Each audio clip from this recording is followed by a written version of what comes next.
आज हम सिर्फ फॉर्मूला अप्लाई नहीं करेंगे। आज हम समझेंगे कि कर्व सीधा जा रहा है या बेंड हो रहा है, और अगर बेंड हो रहा है तो कितनी तेज़ी से बेंड हो रहा है। कर्वेचर हमें बताता है कि कर्व कितना शार्पली बेंड कर रहा है, और कर्वेचर वेक्टर बताता है कि किस डायरेक्शन में बेंड हो रहा है। अब इमेजिन करेंगे you are walking along a path.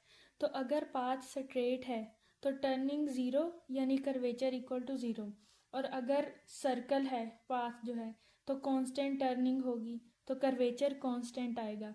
और अगर जिगजैग टाइप का पाथ है यानी कर्व जो है वो जिगजैग टाइप का है, तो टर्निंग चेंज हो रही होगी ना, तो कर्वेचर भी चेंज हो रहा होगा।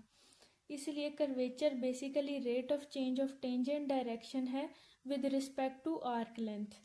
के का जो फॉर्मूला था वो था dt/ds का मैग्नीट्यूड, तो वो थी ज्योमेट्रिक डेफिनेशन। लेकिन ज्योमेट्रिक डेफिनेशन आर्क लेंथ के साथ होती है, लेकिन जो हमें कर्व गिवन है उसमें पैरामीटर t में दी हुई है कर्व, इसलिए हमें चेन रूल यूज़ करना पड़ता है।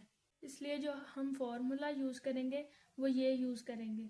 तो इसमें जो ये x प्राइम है यानी x का जो डेरिवेटिव है, जो हमने कर्व हमारे पास थी इसका जो डेरिवेटिव, ये हमें बता रही है डायरेक्शन ऑफ मोशन।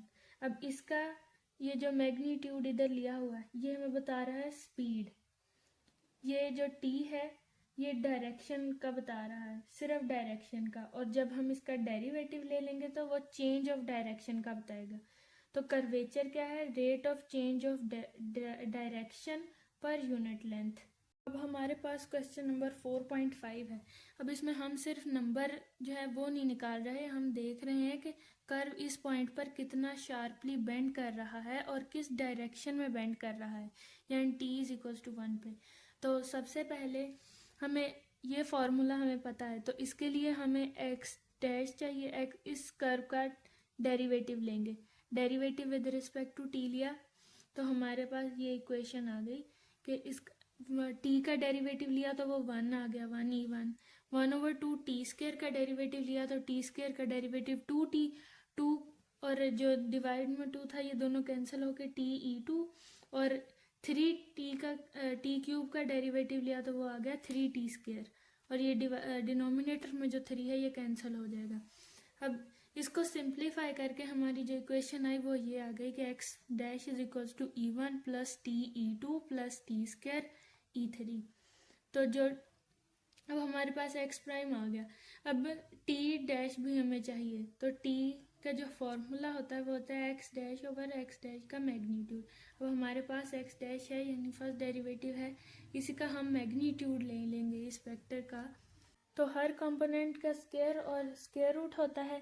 फर्स्ट 1 था तो उसका स्क्वायर, प्लस सेकंड t था तो t का स्क्वायर, और थर्ड था t² तो उसका स्क्वायर और स्क्वायर रूट। अब इस इक्वेशन ये इक्वेशन 2 और जो x प्राइम की हमने पहले वैल्यू निकाली थी वो। अब जो फॉर्मूला था t=x dash over x dash का मैग्नीट्यूड, इसमें वैल्यूज पुट करेंगे, इसको सिंप्लीफाई करेंगे तो हमारे जो t की वैल्यू आई वो ये आ गई। अब फॉर्मूले में t प्राइम है यानी t का डेरिवेटिव है, तो इस इक्वेशन का हम डेरिवेटिव लेंगे तो वो इसके इक्वल आ जाएगा, इस वैल्यू के इक्वल। अब ये हमारे पास t के डेरिवेटिव की वैल्यू भी आ गई और x के डेरिवेटिव का जो मैग्नीट्यूड है उसकी वैल्यू भी आ गई। अब इन दोनों को जो हमने फॉर्मूला लिखा था कर्वेचर के लिए, वेक्टर के लिए, उसमें वैल्यूज पुट करेंगे। वैल्यू सब्सटीट्यूट करने के बाद ये -3/2 और ये दोनों सेम है, इनकी पार ऐड होके इनके पार आ जाएगी -2। और ये जो है इसको हम सिंप्लीफाई इस तरह, अभी हम इस तरह लिख दें। फिर इसके अंदर हमें गिवन है कि t=1, क्वेश्चन में गिवन है इस पॉइंट पर। क्वेश्चन हम t=1 पुट करेंगे, सॉल्व करेंगे, हमारे पास वैल्यू आ जाएगी -3e1 e3 डिवाइडेड बाय 3 का स्क्वायर। 3 का स्क्वायर 9 आ जाएगा, और 9 और ये 3 ये कैंसिल होके आ जाएगा, -1/3 रह जाएगा, और ऊपर न्यूमरेटर में e1 e3 आ जाएगा। t=1 हम पुट करेंगे तो उसके बाद जो हमने सिंप्लीफाई किया वो k की वैल्यू आ गई -1/3 e1 e3। अब इसका मैग्नीट्यूड लेंगे तो हमारे पास वैल्यू आ जाएगी √2/3, यानी इसका मतलब है कि t=1 पर कर्व बेंड कर रहा है, लेकिन बहुत शार्पली नहीं।